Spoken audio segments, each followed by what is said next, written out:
Bom dia novamente, né? Então, atualmente eu coordeno o sistema de acolhimento e nivelamento da Faculdade de Engenharia Civil e a professora Rafaela me convidou para ministrar essa oficina dentro do projeto Ver o Solo, do qual também eu sou colaborador, juntamente com o professor Alan Borges, né? Então, o sistema de acolhimento e nivelamento, ele é mantido pelo meu projeto de ensino, produzindo sua trajetória acadêmica, que versa, né, especificamente no caso do meu projeto de ensino, sobre escrita acadêmica.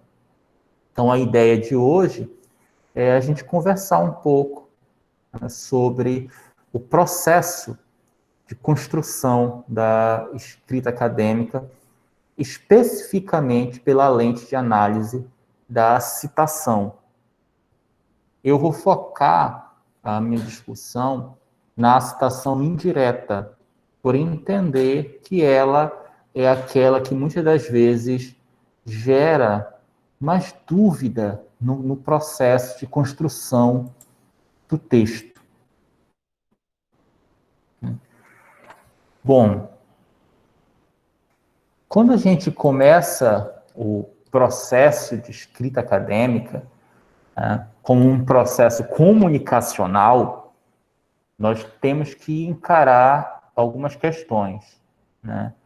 A escrita como um processo comunicacional, ela possui um emissor, alguém que escreve, com o intuito de transmitir uma mensagem que pode chegar ou não a um receptor.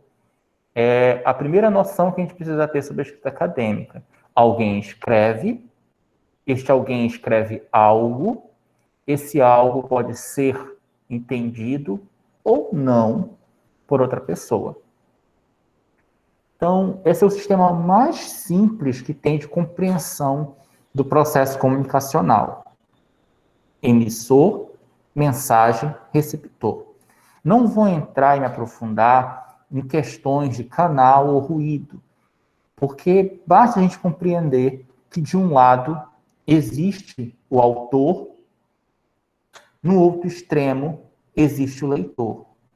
E entre eles tem a mensagem, que na escrita acadêmica vai se configurar como a produção científica, né?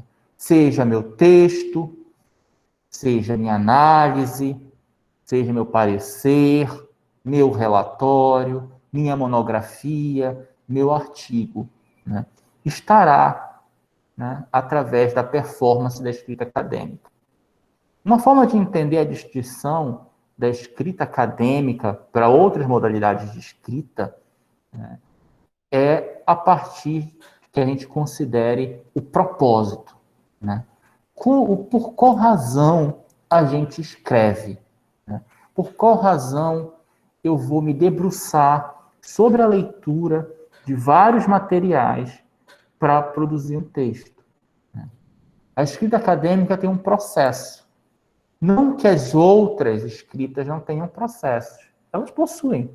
A escrita artística possui um processo, a escrita criativa, né, possui um processo. Da mesma forma, a escrita acadêmica possui um processo. Existe uma forma, né, de proceder perante ela.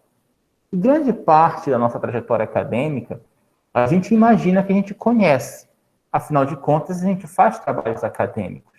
A gente escreve, nós fazemos exercícios, nós fazemos relatórios, nós fazemos artigos, né? A grande questão é que se a gente compreende exatamente o que a gente está fazendo, se a gente tem noção, se a gente está alcançando ou não o propósito da escrita acadêmica. Afinal de contas, se eu tenho um emissor e ele escreve uma mensagem, se pretende chegar a um receptor, passa uma questão de que eu tenho uma intenção, né? Existe algo que eu quero comunicar, né? Não entrando ainda no mérito da forma como eu vou comunicar, Pois a forma, existe uma série de regramentos pela Associação Brasileira de Normas Técnicas, de bases teóricas a partir do campo epistemológico que se atue.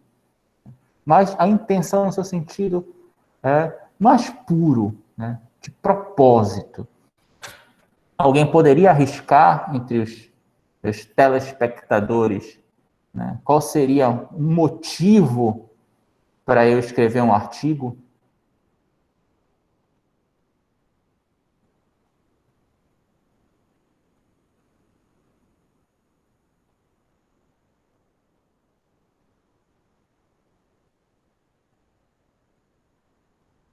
Fazendo transmissão da Globo, eu faço a pergunta e tem o tempo de resposta. Divulgar uma pesquisa. Né? Bom, é um motivo. Né? Eu faço um trabalho que eu desejo que um grupo de pessoas, né, maior tenha conhecimento. Né? Então, se eu quero divulgar um trabalho, né, ele deve existir eu devo achar o trabalho importante, né? Eu devo achar que outras pessoas devam ler sobre aquilo. Grande parte do propósito da escrita acadêmica é divulgar, né? É levar a conhecimento da comunidade científica que você, a partir da utilização do método científico, chegou a alguma conclusão perante alguma questão. Você refutou ou você coadunou com alguma hipótese de trabalho que você fez.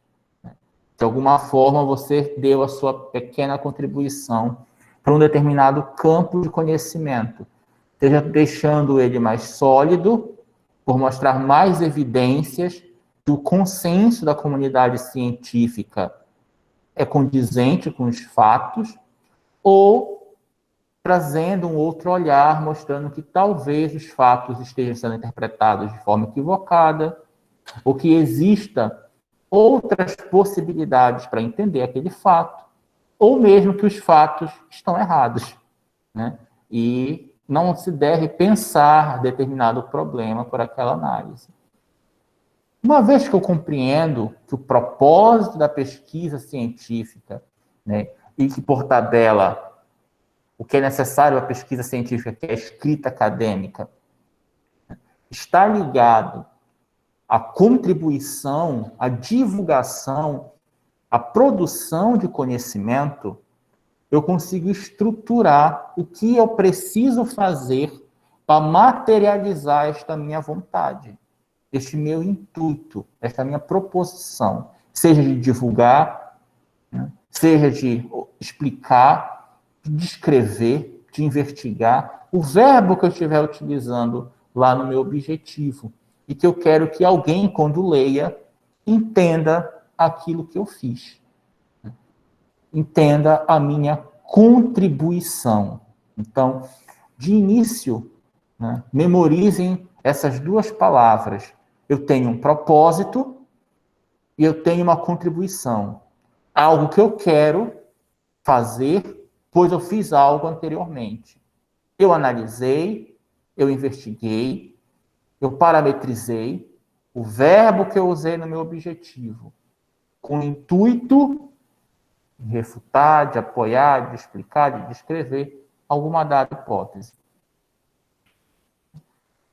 Porém, por uma infinidade de motivos, a gente, quando começa o processo de escrita acadêmica, recorre a um expediente que eu gosto de chamar de reciclagem criativa. O que seria essa reciclagem criativa? Que muitas das vezes se confunde com o processo de escrita acadêmica, mas são coisas distintas. Eu, no meu processo de busca de informações, busca de conhecimento, me deparo com textos. Então, este mês, eu comecei a reler Bourdieu, para compreender algumas questões urbanas.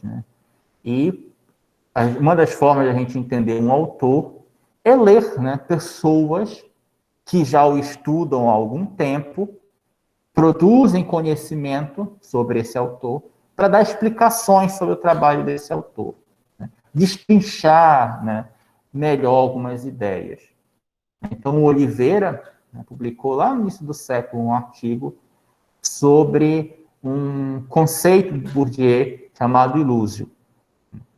Aí eu li o texto, né? E achei esse pedaço muito interessante, né? Ilúzio não é um conceito exaustivamente definido, né? Então, a primeira informação que o Oliveira me trouxe, a partir do método que ele tem utilizado, é que esse conceito que eu me interesso não é tão pesquisado assim. Olha, isso é interessante, sinal de que é um tema interessante para que eu pesquise, pois poucas pessoas já pesquisaram sobre. Mas por que que ele não é tão pesquisado, né? E o Oliveira continua, né? Pois se trata, assim como as demais ideias de Bourdieu, de uma concepção modelada para a pesquisa e não para uma discussão teórica escolástica que ele considerava, conforme já mencionado, despropositada na sociologia. Então, há 3 informações aí. A informação de que o ilúzio não é um conceito muito trabalhado no campo de pesquisa sociológica. Há aí uma percepção em relação à ideia que Bourdieu tinha para o uso desse conceito, né? Ele é voltado para a pesquisa, não para a discussão teórica, e o que Bourdieu pensava sobre a discussão teórica no campo da sociologia. E eu achei, nossa, que interessante essas 3 informações, né? São coisas que eu posso usar no meu trabalho. E aí eu começo o processo de reciclagem criativa e escrevo um texto. Eu olho, né, o texto, que eu vou usar o termo de original, né, o produzido por Oliveira, e digo, se pode considerar ilúzio um termo pouco trabalhado, né? Oliveira me disse que o ilúzio não é um conceito exaustivamente definido, né? E aí eu reescrevo isso com o uso de sinônimos, né? Se pode considerar ilúzio um termo pouco trabalhado. Afinal, tal como outros pensamentos de Bourdieu, eu substituo, né, ideias por pensamentos, pois deriva de uma ideia preparada para a investigação. Eu substituo pesquisa por investigação. Ao invés de base para debate filosófico, né, substituo, né, discussão teórica escolástica por um termo mais genérico, que é debate filosófico. O que Bourdieu pensava ser contraproducente para análises sociológicas, né?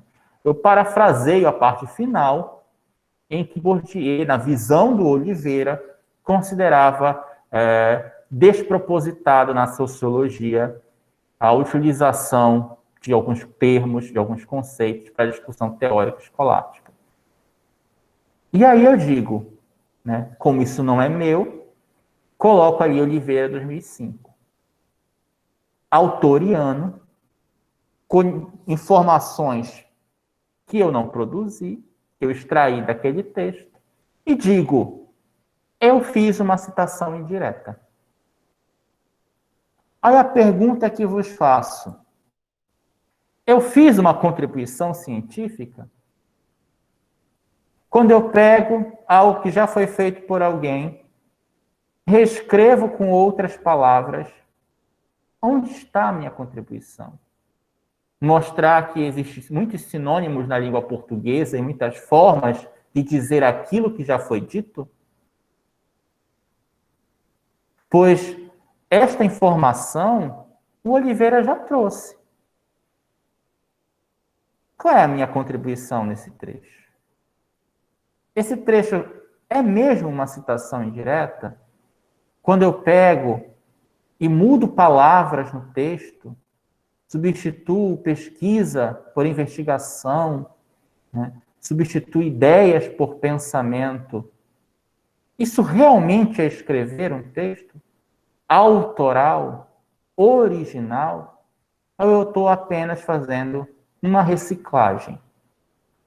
A questão da escrita acadêmica, né, a ideia central dela, de propósito, é você comunicar uma informação para sua pesquisa.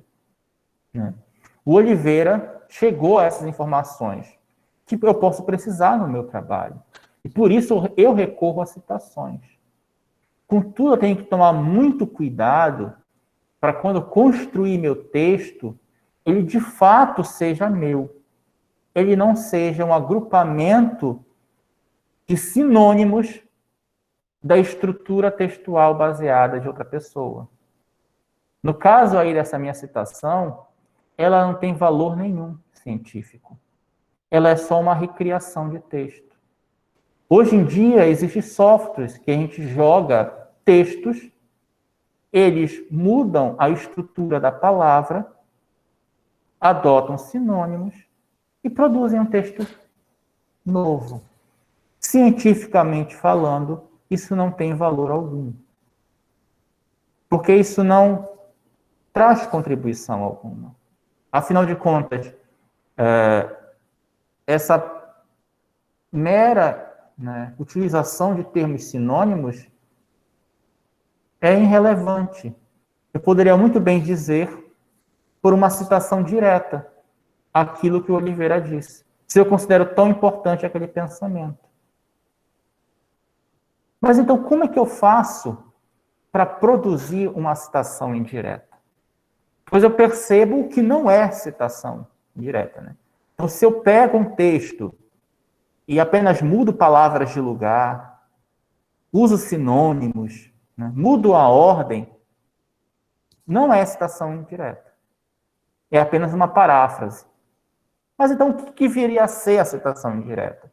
Porque eu não posso pegar e construir meu texto somente usando citação direta. Porque aí o que eu vou estar montando é uma coxa de retalhos da produção alheia. E nisso eu preciso buscar informações que me norteiem, que me digam e que contribuam para o meu propósito, que é a contribuição que a minha pesquisa traz. Qual é a relevância desse meu texto? Grande parte dos textos científicos, que são submetidos para as revistas, eles acabam sendo rejeitados não por não trazerem uma contribuição, mas pela forma como essa contribuição é exposta. Quando se observa, se faz a leitura inicial, se percebe que o texto é uma reconstrução daquilo que já foi dito. Se já foi dito, qual é a contribuição? Por que eu leria a minha citação de Oliveira se eu posso ler Oliveira e considerar a fonte original?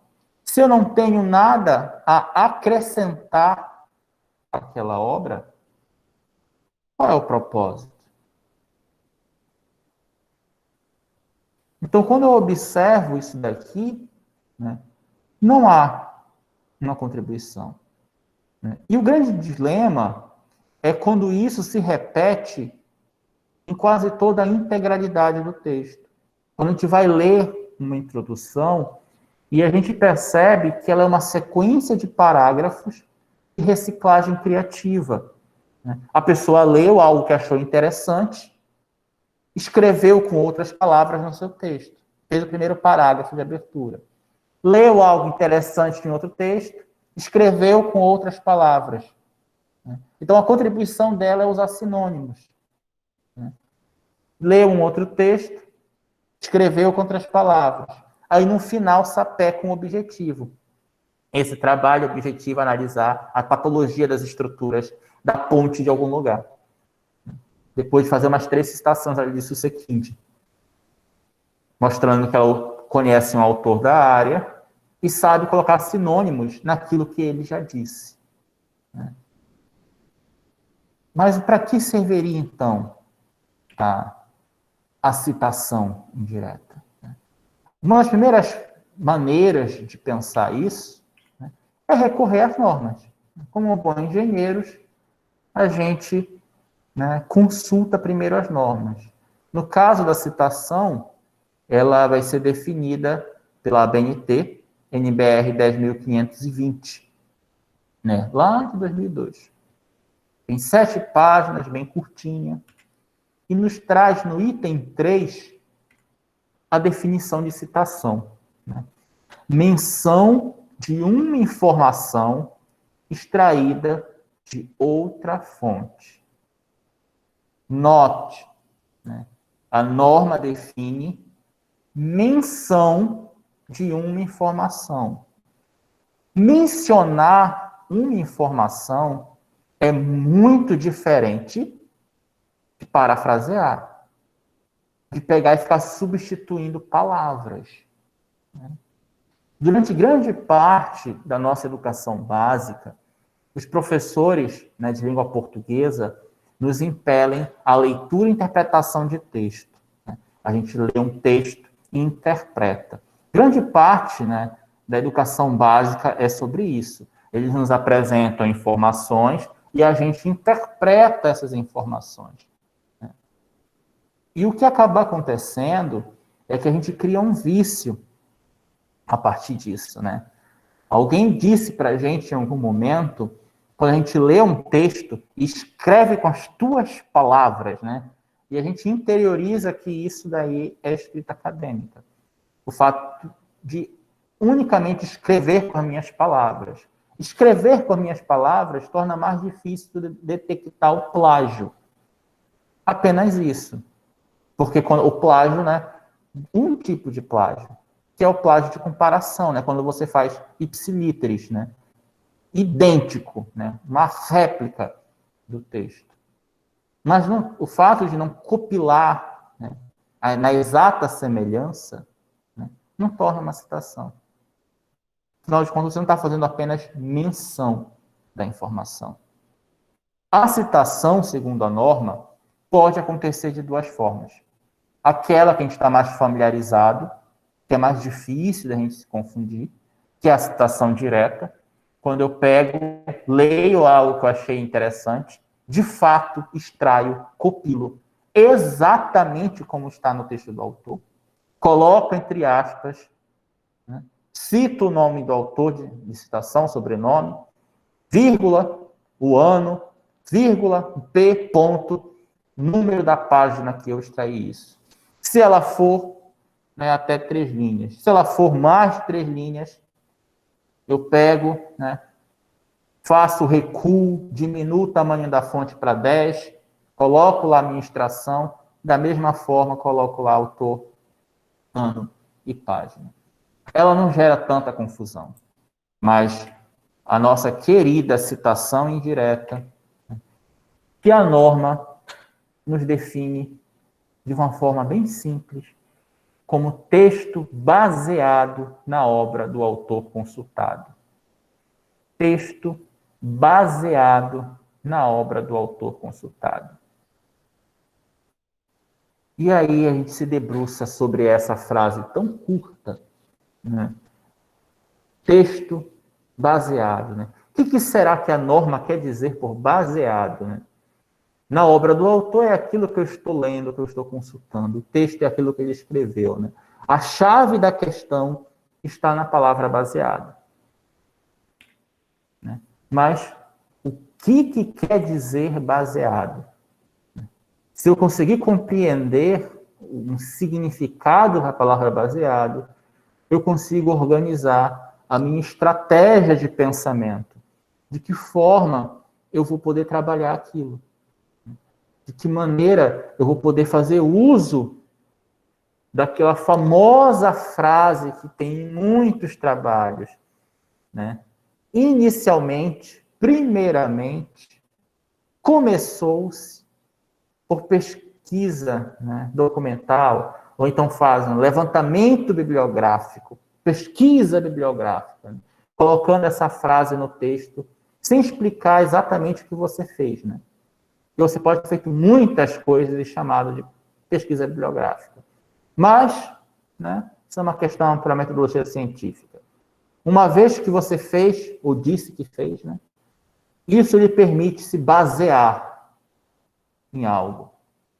E esse basear, né, em qualquer dicionário, desses que a gente pode acessar online, né, baseado, né, de acordo com esses dicionários mais simplórios da internet, né, assentado em uma base, muito bem fundamentado, firme, sustentado ou apoiado por. Né?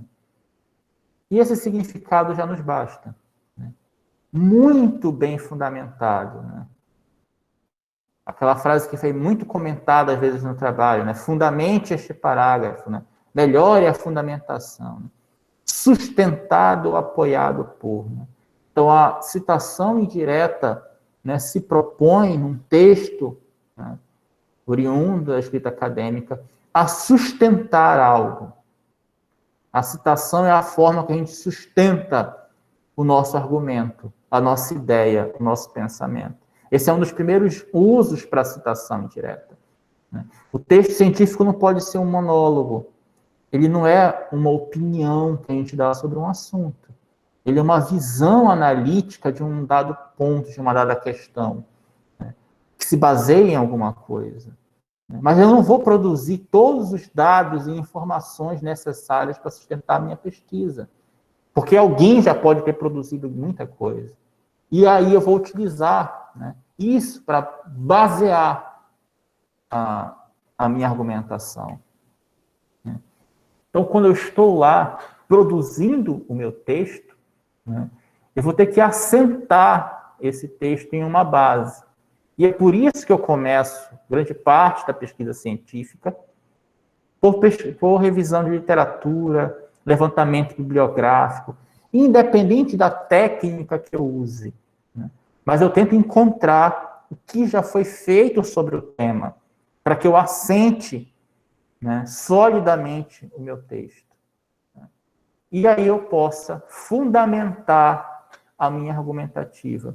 E essa fundamentação se dá por meio do recurso da citação. Trouxe aqui para vocês um exemplo. Né? Então, aqui na revista Psicologia da USP, né, a Fernandes, né, e Ferreira produziram um artigo Qualidade de Vida no Trabalho e Risco de Adoecimento. Né? Estudo no Poder Judiciário Brasileiro. Só pelo título a gente percebe que é um estudo de caso. Né? Eles têm a temática da qualidade de vida e como que isso está ligado ao risco, né, de adoecimento laboral, e fazem um recorte, né, para o Poder Judiciário e devem ter estudado algum tribunal ou um departamento em específico. Quando eu me debruço sobre o texto desse artigo, né, eu me deparo com este parágrafo. Né? Em função do descontentamento da sociedade brasileira, a pressão social sobre os órgãos e sobre os trabalhadores do judiciário tem sido intensa. Entretanto, sabe-se que a resistência dos trabalhadores é finita, e a pressão e a sobrecarga excessivas não estão relacionadas ao aumento de produtividade. Além de não favorecer o aumento da produtividade, o excesso de pressão e sobrecarga pode contribuir para o adoecimento do trabalhador, comprometendo o desempenho e o alcance da missão organizacional. Contrariamente, o incremento da produtividade é favorecido nos contextos de trabalho em que a qualidade de vida no trabalho, QVT, é presente. Então, bora destrinchar aqui esses 3 parágrafos. Né? Percebam que ele começa com, né, Fernandes e Ferreira argumentando. Em função do descontentamento da sociedade brasileira, a pressão social sobre os órgãos e sobre os trabalhadores do judiciário tem sido intensa. Eles trazem, né, um argumento, né, que a sociedade, né, faz pressão sobre esses órgãos e sobre esses trabalhadores. Né? É uma pressão intensa sobre eles. E a partir disso, dessa afirmação que eles fazem, trazem 3 citações sequenciadas. O papel dessas 3 citações é sustentar a afirmação inicial. Elas são a base para isso, né?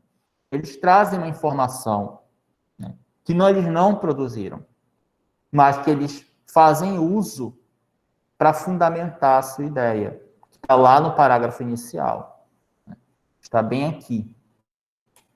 Eles falam sobre a resistência ser limitada a partir de Campos 2018, né, e de um trabalho de 2009. Trazem a informação sobre a pressão e sobrecarga, né, a partir de um trabalho de 2011, e argumentam, né, que existe um contraponto, existe um outro caminho, né, a partir do trabalho de Lima e seus colaboradores de 2011, que fala sobre o QVT. Né. Então, isso sustenta a ideia deles. A título de exemplo, né, vamos focar aqui nessa citação indireta. Contrariamente, o incremento da produtividade é favorecido nos contextos de trabalho em que a qualidade de vida no trabalho, QVT, é presente. Essa foi a citação direta que eles fizeram. Então, eles disseram que existe uma pressão enorme nos órgãos, trouxeram 2 citações, né, de pesquisas que mostram como esse cenário de fato é ruim, conforme eles estão dizendo, né? E trouxeram um trabalho que diz que, olha, ele é ruim, mas ele pode ser bom se acontecer tal coisa. E aí a gente se debruça da onde eles tiraram isso. Né? Não vou entrar no mérito sobre qualidade de fonte, mas lá, Fernandes e Ferreira, quando estavam produzindo seu artigo, se debruçaram aqui sobre este trabalho, publicado nos anais do Combrepro, né, sobre a análise de dependência do QVT sobre a produtividade, um estudo em operadores de caixa de uma praça de pedágio. Comento com vocês o seguinte aspecto, porque é importante. Eu estou fazendo um texto sobre o Poder Judiciário. Esse é meu objeto de estudo. O Poder Judiciário tem uma série de particularidades, logo, a atividade laboral nele tem uma série de particularidades. Eu posso comparar as questões ligadas aos trabalhadores do Poder Judiciário com operadores de caixa? É uma questão para reflexão. Quando a gente faz um estudo de caso, a ideia é fazer uma generalização. Mas será que eu posso fazer uma generalização tão ampla? A palavra generalização me passa a ideia que eu posso pegar um estudo de um trabalho e dizer, olha, isso aqui acontece para todos os trabalhos. É óbvio que um trabalhador que se expor à radiação, independente de que trabalhador seja esse, ele vai adoecer. Isso é algo que eu posso generalizar. Se alguém trabalhar com uma lâmpada que emita radiação, independente de qual seja a função dela, ela se contaminará por radiação. Eu posso fazer um estudo de caso num dado laboratório, mas qualquer trabalhador que use aquela lâmpada vai adoecer. Mas será, né, que eu posso pegar um estudo de caso de caixas, né, de operadores de caixa do mercado, generalizar e aplicar? Isso é uma questão também. Quando eu faço citação direta, eu vou basear o meu argumento, a minha ideia, no lastro teórico da produção de outra pessoa. Eu tenho que ver se existe uma concatenação de ideias no meu trabalho. Isso é um fato importante. Então, aqui os autores pegaram esse trabalho e utilizaram. E aí a gente se depara, né, e faz, né, a leitura da fonte primária, que é o trabalho aí de Lima, Santos Júnior e Xavier. Quando a gente faz ali a leitura de Lima, Santos Júnior e Xavier, lá nas conclusões deles, né, eles concluíram, né, na categoria de condições de trabalho, a pesquisa demonstra que dos 14 operadores de caixa com uma qualidade de vida no trabalho maior que a média, apenas 4 cometeram erros no processo de arrecadação. Já os operadores abaixo da média, o resultado se reverte, sendo 11 o total. 8 cometeram erros. Então, eles fizeram um estudo de observação, né, chegaram a essa conclusão, que, né, o QVT para esses operadores de caixa favorece, né, a forma e a performance deles no trabalho. Então, o QVT elevado está, de acordo com a observação deles, diretamente ligado a cometer menos erros, o que torna mais produtivo. Se você ler todo o texto e todo o trabalho, em nenhuma parte existirá uma frase parecida com essa. Fernandes e Ferreira podem não ter escolhido lá um bom artigo para servir de lastro para o seu trabalho, mas fizeram, de fato, uma citação indireta. Viram, né, qual era o resultado daquela pesquisa que eles leram e como o resultado dessa pesquisa poderia sustentar o argumento deles, que a qualidade de vida no trabalho está diretamente ligada à produtividade. Como eles não fizeram observações em várias localidades, em vários tipos e modalidades de trabalho, eles foram consultar pessoas que fizeram isso. Isto é uma citação indireta. Eles não pegaram, né, esse texto e foram substituindo por sinônimos. Eles pegaram a informação, o resultado, a contribuição de Lima et al. 2011, e com esta informação mencionaram ela no seu texto para servir de base para o seu argumento. Isso é uma citação indireta. Só que isso dá trabalho, obviamente. Você lê todo o texto, você faz leitura flutuante, depois você faz fichamento. A leitura flutuante é uma leitura de reconhecimento, para você identificar qual é o objetivo, qual é o método, que resultado chegou. Depois faz uma segunda leitura, destacando pontos importantes. Depois compila, né, em fichas, né, qual era o objetivo, qual era o método, qual era o principal resultado. Aí você gera a extração de informação. E isso vai produzir a sua citação. A escrita acadêmica tem método, porque ela também é uma etapa de pesquisa. O que acontece é que, na celeridade em que a gente está inserido agora, a gente acaba queimando algumas etapas. Uma das etapas é o fichamento. Muitas das vezes você joga um tema no Google ou qualquer outro buscador. Achei isso interessante, olha como essa ideia casa com esta outra, né? Aí eu mudo aqui, uma palavra lá, né? Pronto, a minha citação está aí, né? Qual a contribuição? Reescrever o texto do autor mostra que você tem um bom domínio da língua portuguesa e conhece muitos sinônimos.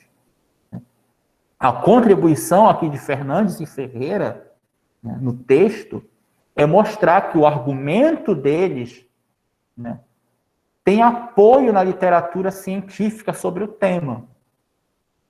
Se pode até argumentar que eles, né, pegaram, no caso desse trabalho, um trabalho muito discrepante ao recorte de análise que eles fazem. Mas aí é uma questão de você escrever um artigo criticando o trabalho desses cientistas. Mas antes de mais nada, eles fizeram o dever de casa. Pegaram o texto, se aprofundaram no texto, extraíram as informações, utilizaram essas informações para fundamentar um argumento deles e, por isso, fizeram a citação. Existem casos muito mais graves. Porque o que eu estou mostrando para vocês não configura um plágio. Se eu pego e substituo por sinônimos, não é um plágio de compilação. Pode ser considerado, e é considerado por muitos, um plágio de ideias, né? Você não está produzindo uma ideia sua. Você está, né, se apropriando da ideia do outro e colocando outras palavras, né? e dizendo que aquilo é autoral, quando não é. Porque quando você coloca, né, neste formato, a ideia que me passa é que esse texto aqui, ele é autoral, ele é produção sua. A única coisa que é desses aqui é a informação. A informação que ele contém. A produção de texto acadêmico, ela é eminentemente autoral. E digo mais, né? Qualquer texto, espera-se que ele seja autoral. Espera-se que sejam suas palavras. O sentido de escreva com suas palavras é que tudo são suas palavras, a não ser aquilo que é citação direta. Mas o texto é todo seu. E para argumentar e fundamentar e dizer que, tá, isso é o que tu pensa. Não, não é o que eu penso. É uma observação que eu faço a partir de um método e que dialoga com outros autores. Ou não dialoga, né? Que eu posso ser aquele que está ali tentando provar que os outros estão errados. Mas de algum lugar eu vou ter que tirar esse coelho da cartola. Mas, em geral, a produção científica é uma escada. E a gente vai subindo nos degraus que foram construídos por outros pesquisadores. No caso de Fernandes e Ferreira, né, eles compreenderam o QVT a partir do trabalho de Lima e seus colaboradores. Eles não foram lá ficar observando como é que esse índice QVT funciona. Não, alguém já fez isso. E alguém já chegou à conclusão que o QVT é intrinsecamente relacionado à produtividade. Então, beleza, vamos citar que é verdade. Olha. A pressão causa perda de produtividade, pois o QVT alto, né, permite produtividade, estimula a produtividade. Isso é o mínimo que a gente espera, né? Depois que a gente faz o mínimo, que é citar corretamente, a gente vai sobre qualidade das fontes. Né? Será que é interessante? Será que é correlacionável essa fonte com o meu tema de trabalho mesmo? Será que o método que esse autor utilizou é condizente com o método que eu utilizo? Será que a amostra, né, que esse trabalho utilizou é estatisticamente representativa para que eu possa generalizar? Mas isso são questões de aprofundamento. Né? Para depois da produção do texto. Né? Depois do texto produzido, eu posso ver, não, olha, só essa citação aqui não me é suficiente. Aqui eu trouxe um recorte para vocês, né? Então, no caso, os autores aqui fazem, né, outras citações, né, para tentar fortalecer o seu argumento. E aí sim sustentar, né, em sólida base o seu texto acadêmico. Contudo, todavia, né, o que a gente muitas das vezes percebe é isso aqui. Né? Eu tenho uma estatística, né, de uma série histórica de meia década.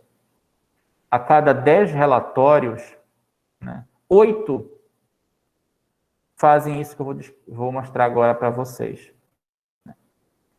A pessoa, né, ou as pessoas, né, escreveram: a preocupação com a extensão universitária surgiu com as universidades populares na Europa, que tinham como objetivo disseminar os conhecimentos técnicos eminentemente associados a práticas sociais relevantes. E, né, essas informações vieram de Gurgel, Fagundes e Batomé. Ou seja, né, percebam que, no primeiro momento, um argumento muito bem fundamentado, né? Olha, a pessoa não citou só uma, ela citou 3 trabalhos para balizar a sua análise. Né? Porque ali, se você perceber, né, há uma questão histórica, né? Ela defende, né, que as universidades surgiram na Europa, mostram quais eram os objetivos, né? E dizem mais que esses objetivos estavam associados a alguma coisa, né? São 3 informações. Né? Será que cada informação dessa é um trabalho desse? Né? Sei, eu teria que ler Gurgel, Fagundes e Batomé. Né? Aí eu olho para essa... E a experiência, né, acaba nos fazendo perceber o seguinte, né, que isto não é uma citação indireta. Uma das formas de perceber é quando você conhece o trabalho de Gurgel, Fagundes e Batomé. Hoje em dia, nós temos os recursos computacionais à nossa disposição. Então, se eu pegar este trecho desse texto e jogar no Google, por exemplo, eu percebo uma coisa curiosa, né? Eu percebo, né, que algumas palavras, né, elas aparecem em negrito. Sabe por que o Google faz isso? Ele mostra, né, que esse trecho tem similitude com outro texto, né? Então percebam, né, num texto que tem 1, 2, 3, 4, 5, 6, 7, 8, 9, 10, 11, 12, 13, 14, 15, 16, 17, 18. 18 palavras, né? 4 o Google não reconheceu como idênticas. O resto é igual. Poxa, mas eu coloquei o nome deles aqui. É plágio? É. Se eu substituir objetivo por missão, conhecimento por saber, eminentemente associados, por majoratoriamente associados, continua sendo plágio? Sim. Você só está fazendo uso de sinônimos. E agora você está tentando mascarar o plágio, que é que você não produziu um texto. Você pegou de outra pessoa e está só reescrevendo. O que de fato é produzir foi aquilo que Fernandes e Ferreira fizeram, né? Construíram seu texto e buscaram informações que balizassem aquilo que eles escreveram. Então, isso daqui, como plágio, é zerado, tem toda uma questão ali deontológica, mas a produção acadêmica, muitas das vezes, né, da escrita acadêmica, está minada disso. Muitas das vezes, o que acaba acontecendo? Isso é uma hipótese minha. Verifiquem empiricamente se isso é verdade. Eu leio Souza, eu leio Moita, né? Eles leram esses trabalhos. Eles escreveram esse texto, né?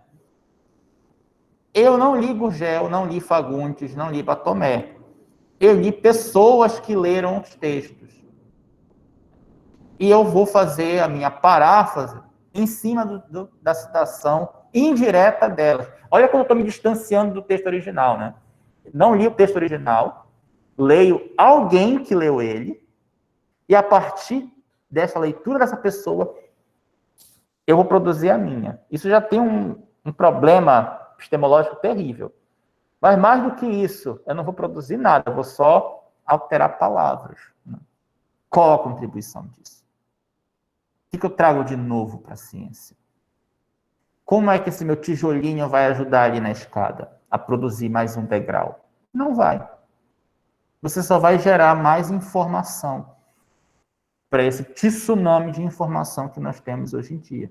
E, na verdade, você vai estar dificultando o processo de pesquisa, porque vai ser mais um trabalho que muitas das vezes o pesquisador vai ler e dizer, poxa, não trouxe nada. Só que aí ele já gastou umas 5 horas, mais 10 horas analisando o seu trabalho para perceber que, na verdade, você, né, apenas reescreveu. Isso quando reescreveu, né?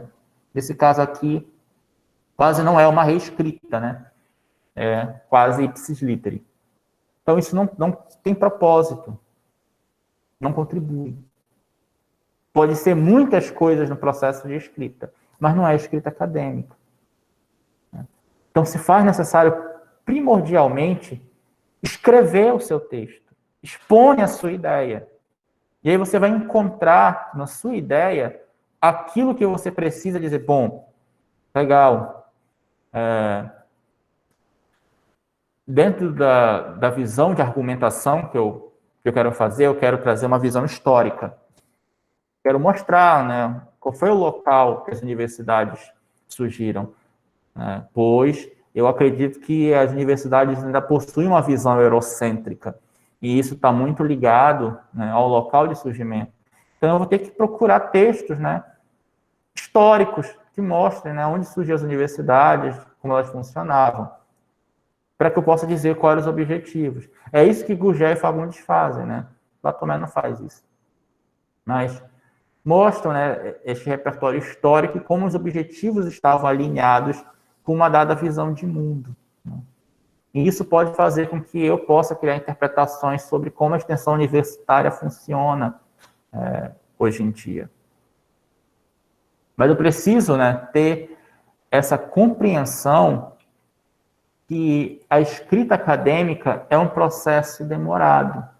Então, acho que a gente esteja inserido hoje numa realidade de celeridade, onde tudo precisa ser feito rápido, né?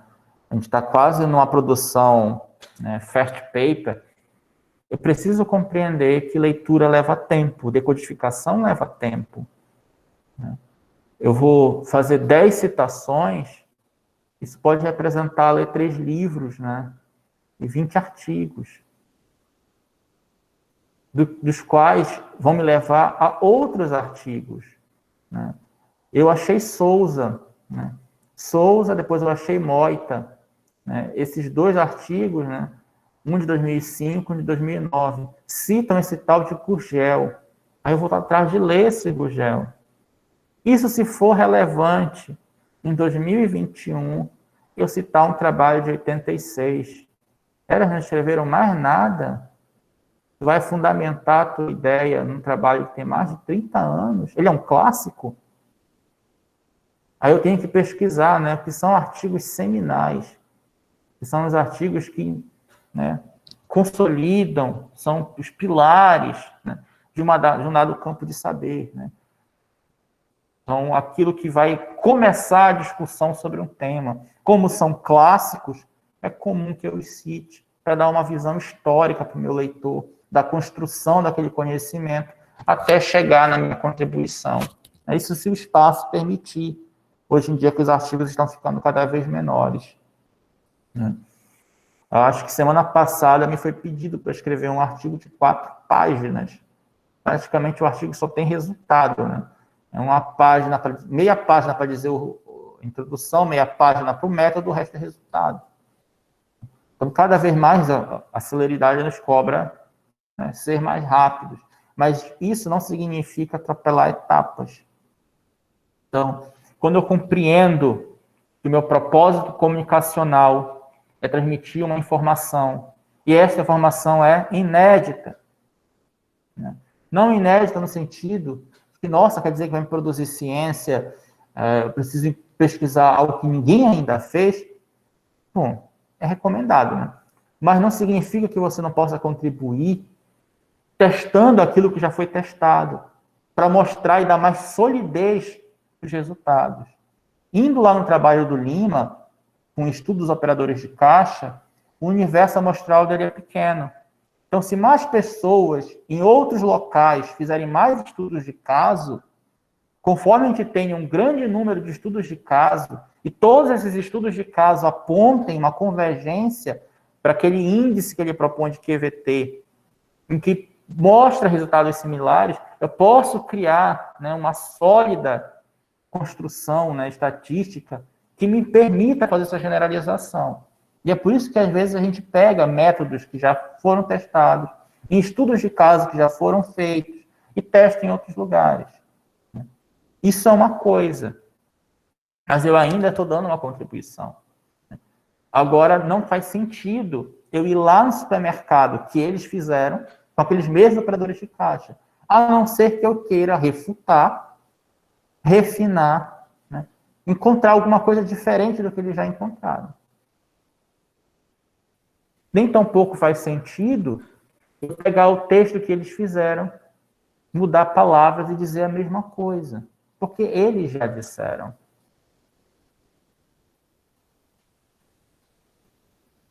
Estou lendo aqui a que a Bruna escreveu. No nosso caso, que criamos um jogo nosso resultado ainda não foi testado. Como podemos nos basear em outras citações? Validar nosso produto? O que o senhor recomenda? Bom, vocês produziram um jogo. Existe um termo na área de educação que a gente chama de, em inglês, né, que é gamificação. Né? O jogo é uma estratégia de aprendizagem ativa. É uma estratégia de aprendizagem ativa, é uma forma que a gente adota para sair disso que a gente está fazendo aqui agora, né? Que é uma aula expositiva com você enquanto escutante passivo. A gente acredita, né, segundo Paulo Freire, na dialogicidade. Né? O diálogo constrói pontes de conhecimento. Escutar alguém falando não é tão efetivo quanto você produzir algo e criar interpretações a partir da sua produção. Conhecimento a partir daquilo que você fez. O seu cérebro registra de uma forma diferente. Né? Bom, então, um primeiro passo seria o quê? O que as pessoas já produziram, chegaram a resultados sobre gamificação de jogos, por exemplo. Aí você, mas isso é muita coisa. Aí você faz recorte. Aplicado para que público? Infantil, infanto-juvenil, adulto, acadêmico, da educação básica. Você vai fazendo um recorte de público. Né? Porque um jogo ele é sempre voltado para um público-alvo. Que pode atingir outros públicos-alvos, mas em específico, muitas vezes, tem um público-alvo. Você vai focar no processo de produção do jogo ou na experiência do usuário? Porque são dois campos de pesquisa distintos e vão ter as suas contribuições. Aí eu vou atrás do que já disseram sobre isso, né? Processo de produção. Então, alguém, né, já pesquisou sobre isso, sobre como é produzir jogos? O que essas pessoas que pesquisaram sobre o processo de produzir jogos concluíram? Essa conclusão deles apoia a minha hipótese, porque se eu parei para fazer jogos, eu tinha um propósito, alguma coisa eu queria com isso. Né? Então, aquilo que essas pessoas produziram coaduna com o meu propósito, diverge do meu propósito, se converge, né, se coaduna, eu vou, né, reunindo e agrupando. É nesses momentos que a gente vê, né, isso aqui que a pessoa tentou fazer, né, várias citações, né, porque eu mostro, né, que vários autores chegam a uma visão. Aqui a visão, né, era que existia uma ligação, né, entre disseminar conhecimento e práticas sociais. Né? Esses três autores estudaram extensão universitária. Então, aqui no caso de vocês com jogos, né, se eu, por hipótese, afirmo que esse processo de produção de jogos permite aprender de forma ativa determinados conteúdos do campo de conhecimento da engenharia, essa é a minha hipótese. Esse é o meu, que eu vou transformar em argumento. A partir do processo de produção desses jogos, né, pode-se perceber experiências de aprendizagem ativa. Quem mais percebeu isso? Né? E aí eu faço a citação dos demais trabalhos, né, que tenham, porventura, percebido isso. Né? E aí eu posso construir meus argumentos, né? Comentar as dificuldades que esses autores disseram que existem. Existem 5 tipos de dificuldade. Né? Talvez muitos deles não tenham agrupado as dificuldades. Mas aí é a minha missão, essa vai ser a minha contribuição. Né? Depois de ler 20 trabalhos, né, eu digo, olha, há um ponto em comum neles. Né? Eles dizem que a principal dificuldade é nesse ponto. Então, a principal dificuldade é isso. Abro aquele parênteses e coloco a citação de um monte de gente que eu li. E aí eu estou dando a minha contribuição. Minha contribuição foi ler nesses 20 trabalhos, observar o resultado de cada um deles, agrupar esse resultado, decodifiquei a informação, encontrei zonas homólogas de similitude, e aí eu construí meu argumento, que existe um ponto em comum, pelo menos de acordo com essa minha amostragem do conhecimento científico. Né? daquele universo de textos, né, 20, né, é um número bom, né, coadunam de que tem esse ponto em comum de dificuldade. Né. Muitas das vezes a produção dos jogos, a dificuldade é a inovação, né, a contribuição. O que tem de novo no jogo? Isso é muito difícil. Inovar é algo muito difícil. Em geral, a gente pega uma ideia e modifica parâmetros dessa ideia para os jogos. Porque a principal função do jogo na educação não necessariamente é produzir um jogo novo, mas é perceber naquele jogo o que pode ser apoio para o processo de aprendizagem. Né? Especificamente na minha área, por exemplo, né, o jogo pode permitir o processo de pesquisa. Né?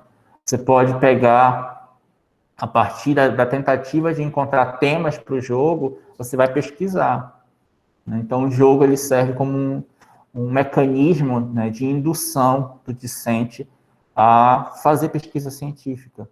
Ele vai ter que encontrar temas para trabalhar no jogo, vai ter que encontrar conceitos que ele vai trabalhar, de que forma ele vai trabalhar esses conceitos.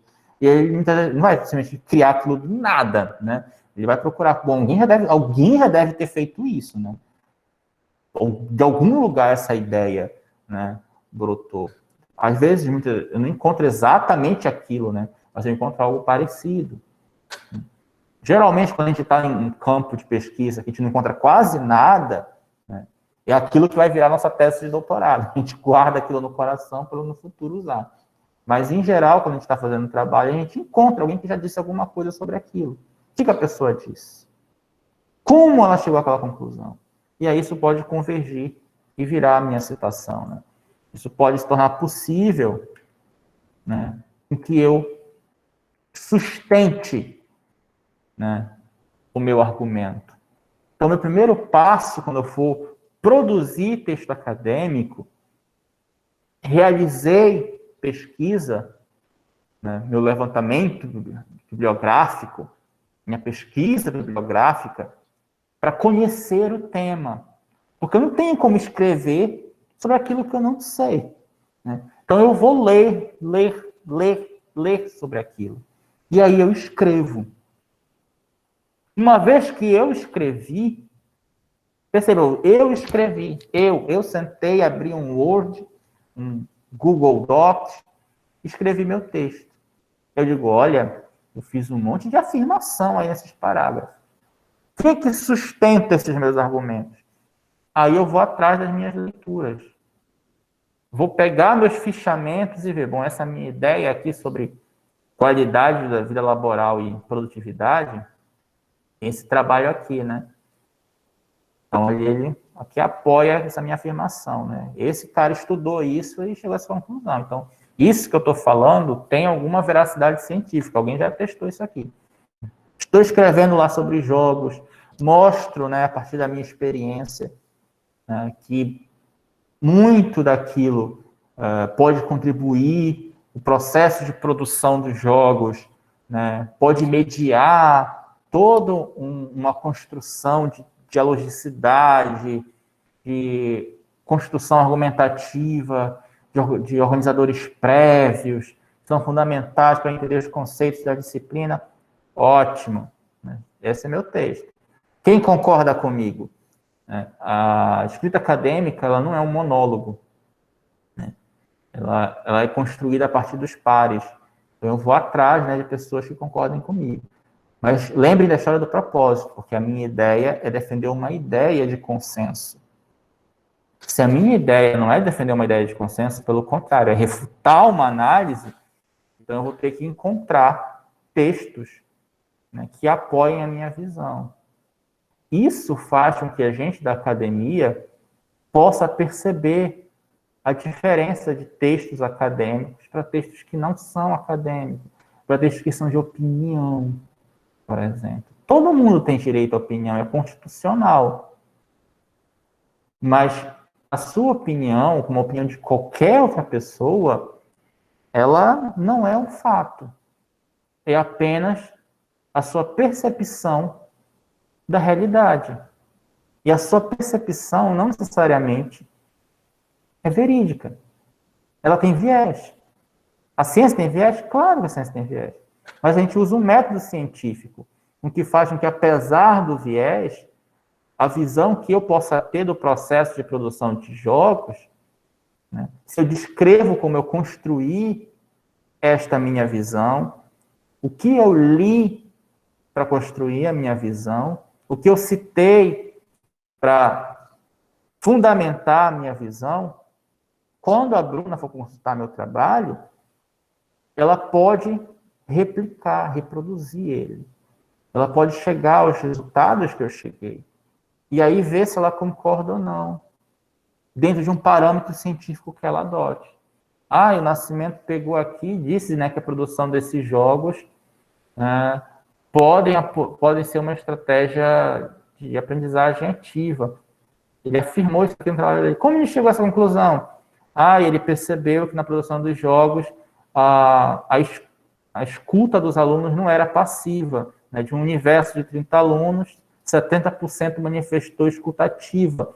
Ou seja, eles não se conformavam apenas em serem ouvintes, eles tinham interação com o diálogo, né? Eles faziam perguntas, manifestavam ideias, né? Que é o processo de manifestação da decodificação de conhecimento. Da onde o Nascimento tirou isso? É lá do Paulo Freire, do Ausubel. Então, tem método a análise dele. Então, se a minha ideia da Bruna era dizer que, olha, o processo de produção dos jogos é aprendizagem ativa, né, dá para citar esse trabalho do Nascimento. O dado que ele chegou aí, baseado lá no Freire, no Ausubel, né, fecha com a minha ideia. Então, vou citar aqui esse trabalho que ele publicou porque fundamenta o meu argumento.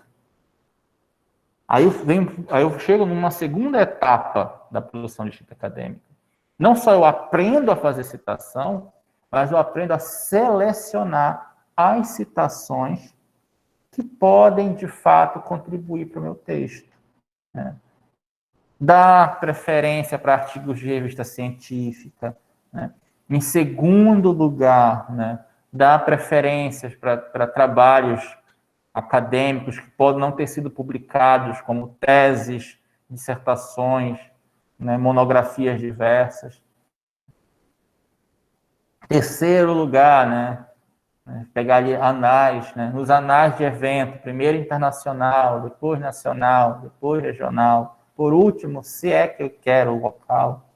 Né, compreender, né, que um trabalho em anais de evento não é um trabalho aprofundado, né, um trabalho que está em construção. Por isso ele foi para um congresso, para receber contribuições, para ser criticado pelos pares, diferentemente de um artigo científico, que é um trabalho acabado, por isso foi para a revista, para ser divulgado, vai para o congresso para ser melhorado. Um trabalho com uma monografia, uma dissertação e uma tese, passou por uma banca. Isso é um tipo de análise. Né? O artigo científico, né, passou por dois pesquisadores na análise cega, né? Isso é um outro tipo de análise. Então, qual vai poder sustentar melhor meu argumento? Eu preciso verificar. No caso lá de Fernandes e Ferreira, né? Não foi uma escolha lá tão boa fundamentar num artigo de análise de evento. Precisava, né, de mais respaldo. Então, deveria ter pelo menos umas outras 2 citações ali, né, de artigos científicos, inclusive de estudos que tivessem mais similitude com o objeto de estudo, que era o poder judiciário, que é uma esfera do poder público, que tem uma série de particularidades. Então, pelo menos fossem, né, um recorte, se não fosse de servidores do judiciário, que fosse de servidores públicos, por exemplo.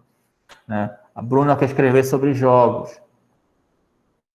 Então, eu vou citar um trabalho que fala sobre gamificação para a educação infantil, a não ser que o público-alvo dela seja para a educação infantil. Se o processo de produção, se quem construiu os jogos foram acadêmicos têm uma forma de construir conhecimento e pensamento um pouco diferente de crianças de 7 a 10 anos. Então, pegar um trabalho que faz o processo de produção de crianças de 7 a 10 anos não cria uma sustentação do argumento tão boa. Né? Então, eu preciso buscar minhas citações em fontes que se assemelhem ao meu objeto, acadêmicos, estudantes de universidade.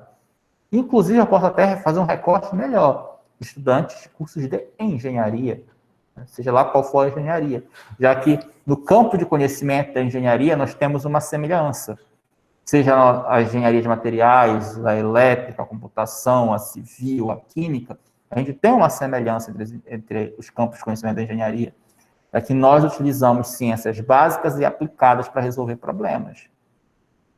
Então, se o processo performático da produção de jogos é uma ideia de aperfeiçoar, de maximizar o nosso processo educacional é diferente de outras ciências, porque ele é voltado para a gente mobilizar conhecimentos para resolver problemas. É diferente de uma criança, né? Então, a classificação ficaria fraca. Vou buscar pessoas que estudaram alunos de engenharia. Normalmente, lendo aqui a pergunta da Bruna, nós encontramos os trabalhos autor A e eles citam outras pessoas, autor B. O senhor falou que isso fica distante da ideia inicial. Eu devo ir no autor que ele referenciou, autor B, porque sempre fiquei pensando que encontrei aquela ideia do autor A. Ir no autor B e não referenciar o A não seria trapaça? Não. Só o resto. Não sei se é esse o termo correto. É uma forma de dizer, né? A gente podia usar um eufemismo, né? Mas trapaça, dá para entender a ideia. Porque, assim, a gente tem que entender a questão da coleta de dados entre fontes primárias e fontes secundárias, né? O autor A escreveu seu texto e citou B. O que você quer citar? A contribuição de A, os resultados que A chegou, ou o que lhe chamou a atenção no texto de A foi aquilo que ele usou de B. Se foi aquilo que ele usou de B, quem você tem que citar é B. Você tem que ir atrás de ler B. Porque você não se interessou verdadeiramente pela contribuição de A. Não foram os resultados dele, não foram as informações que ele produziu. Você está interessado em quem ele leu para construir as suas informações. Então, quando A estava lá pesquisando, né, para produzir essa contribuição, né, ele sustentou seus argumentos em B. Você está interessado, essa é a pergunta que você tem que se fazer. Você está interessado na contribuição de A, dos resultados de A, você vai colocar lá os pilares do seu argumento nas citações baseadas na contribuição de A, ou naquilo que ele disse que leu em B.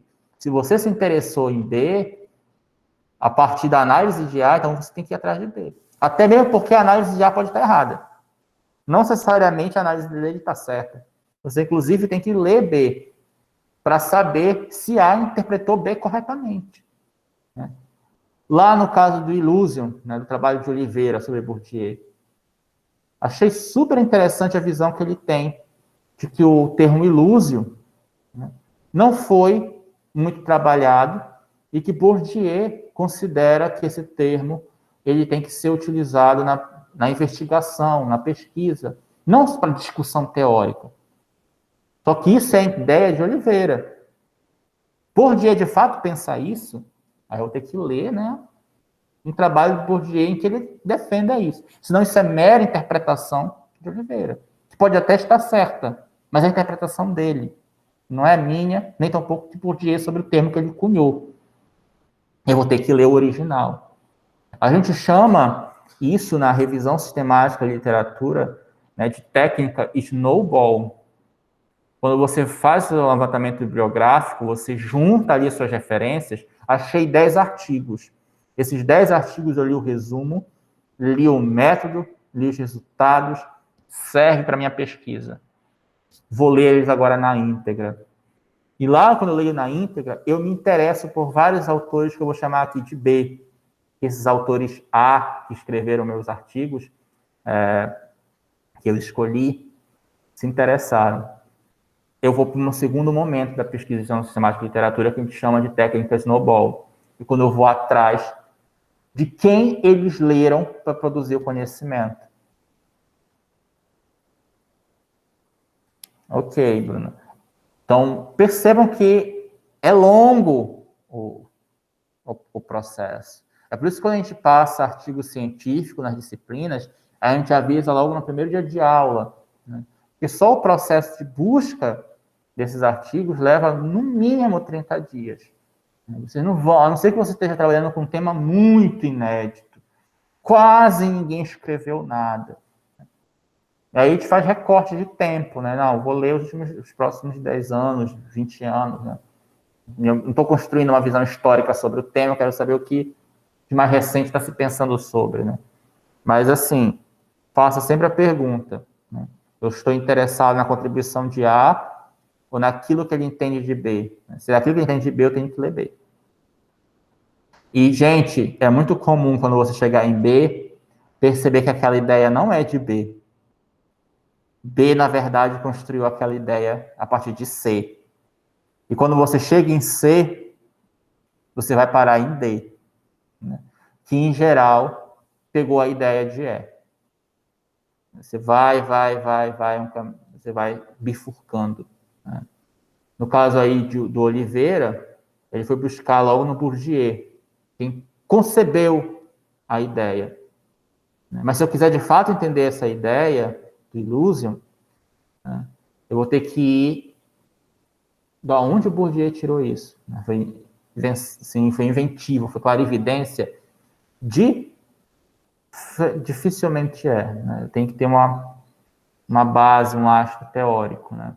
Então, em geral, quando a gente pega e escreve assim nas questões dos trabalhos, argumento fraco, né, é porque você pegou e parou lá no B. E a gente sabe que, muitas das vezes, a gente sabe, né, que aquela ideia não é de B. B que leu um autor que a gente conhece, por exemplo. Né? Você está lá escrevendo sobre sistema, processos, métodos e técnicas construtivas e cita um monte de gente. A gente sabe que aquelas pessoas não cunharam esse termo. Isso é a tese de um certo autor da construção civil, lá de 89. Então, você não foi atrás da fonte primária. Aí isso mostra, né, preguiça. Não tem palavra melhor. Você foi preguiçoso na produção do seu texto. Você não foi atrás das fontes primárias. Você se conformou com aquilo que alguém disse, né, sobre o texto original, o que deixa o seu texto fraco, academicamente falando. Bom, agora eu vou fazer meu merchan, né? Hoje, às 19 horas, o GETAC vai recomeçar a terça técnica e eu vou conversar com a engenheira Tairi Kirna, que ela atua no Nordeste Paraense com obras públicas, né, e tentar dialogar um pouco sobre a experiência dela, sobre os processos e procedimentos de atuação do engenheiro civil nesta área. E agora, né, eu abro a palavra, né, caso vocês tenham dúvidas, perguntas, críticas, questionamentos, formulações, desesperos. Coloquei no chat a frequência de vocês. Se não há nenhum questionamento, eu vou encerrar a gravação, né? Sei que vocês estão caminhando para a fase de formulação do projeto final de curso de vocês, né, o TCC. Atualmente eu estou como coordenador de trabalho de conclusão de curso. Então, caso vocês tenham dúvidas, não necessariamente dúvidas sobre o tema, isso é com o orientador de vocês, né? No caso de dúvidas sobre essas questões ligadas à formatação, a epistemologias, a método científico, vocês podem acionar a coordenação de trabalho final de curso, né, que eu posso tentar assessorar vocês, né? Essa é uma das funções também da coordenação. Então, vocês podem passar um e-mail, tentar agendar uma reunião virtual para fazer essas perguntas mesmo, que elas acabam surgindo no processo produtivo. Quando a gente está lá escrevendo o nosso TCC, a gente começa a perceber. Então, vocês podem entrar em contato, né? Nossa, como é que eu cito essa lei?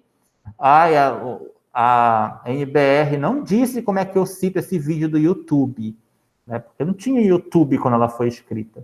E ela não foi renovada. Então, você pode entrar em contato. Professor, eu peguei ali uma imagem do Google Earth para o meu trabalho. Norma não diz como eu faço a referência, como é que eu vou citar isso. Pode entrar em contato também. E a gente vai tentar encontrar aí uma solução para o seu problema. Qual o meu e-mail? Profnascimento, prof, P-R-O-F, nascimento, @ unifespa, com 2 S, .edu.br. Eu abro meu e-mail todos os dias, então se você não obter sua resposta em 24 horas, né, passe um novo e-mail, porque algo aconteceu e não chegou para mim o e-mail. Certo? Desejo para vocês uma boa tarde e até a próxima.